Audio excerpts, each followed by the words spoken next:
If you are dealing with hair loss, what are the remedies for it? What do we do for it? It's thinning out, especially women get a lot of questions on this. Here's some of the major tips right now to break down uncovering that, getting to the cause of it, and fighting it. A lot of women ask this question. Men, you deal with it too. Little bit different scenario there.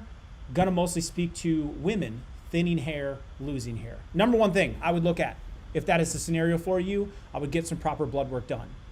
If you are struggling with a thyroid issue, or you don't know if you're struggling with a thyroid issue, this is a major, major culprit. I see it all the time. People will start changing their lifestyle, their thyroid function changes because the metabolism's changing and that's what controls it. Hair starts to change. So if you're on a thyroid medication, absolutely would want to get that tested right away. If you're not, you want to do the proper test. To get your thyroid tested properly, I would recommend T3, T4, TSH, and your antibodies at minimum. If any of those four are off, there would be the underlying cause to address and go after. So number one, let's check the blood work. Number two, with the blood work, I would look at B vitamins. If you can get them tested, take a peek, as well as your red blood cell levels. If there's any sign of anemia and your body is just deficient in minerals and vitamins that it really desperately needs, that means there's none left over for the health of the nails and the hair, which are constantly growing, right? So we're constantly have to produce. So if you're in a state of a deficit with those vitamins and minerals, a lot of times it'll show up red blood cells, more on the anemic side. You'll have less of them. They'll be less healthy. They'll be carrying less nutrients, as well as your B vitamins. You try to check those, B12, potentially folate, or other B vitamins if your doctor will allow it. So there's the blood test we looked at. Number two, over-the-counter medications. Major culprit here. Tylenol, aspirin, these NSAIDs, Motrin, Advil. These are along the lines of doing a lot of damage in the gut and how the body absorbs nutrients, and it can create hair loss issues.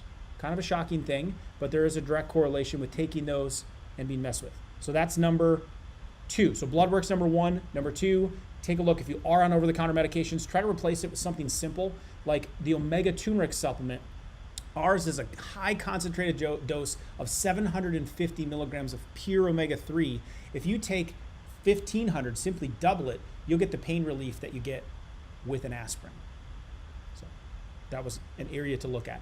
Number three, when it comes to just hair loss in general, you may reevaluate if you've changed hair products recently. It's low-hanging fruit, but some people don't think of it. So if you've changed shampoos, if you've changed conditioners, if you're using something different from a hairspray or perspective, I would just analyze that. Number four, the nutrients to be focused on, to be getting in to promote hair growth. The ones that I love, number one, collagen. Having a quality, no heavy metals, made from grass-fed cows, collagen going in. Obviously, it's a producer. Skin, hair, and nails, it has a big factor against because it's the glue that holds our skin together, the glue that holds our connective tissue together. So I would look at that. So collagen. Next up is biotin, which is a B vitamin that plays a big role in skin, hair, and nails as well. So I would take a peek at those. And then stress levels. So using adaptogenic herbs such as ashwagandha, been shown to lower stress levels up to 25%. That can have a detrimental effect on hair loss. So those are the remedies and the things to look at to get to the cause of why you may be losing hair. My collagen has a multivitamin in it, means it has the biotin and the collagen all together. The ashwagandha is found in our goods bars. It's also found in our thyroid support supplement and our de-stress supplement. So I would check those things out if you need supporters for it.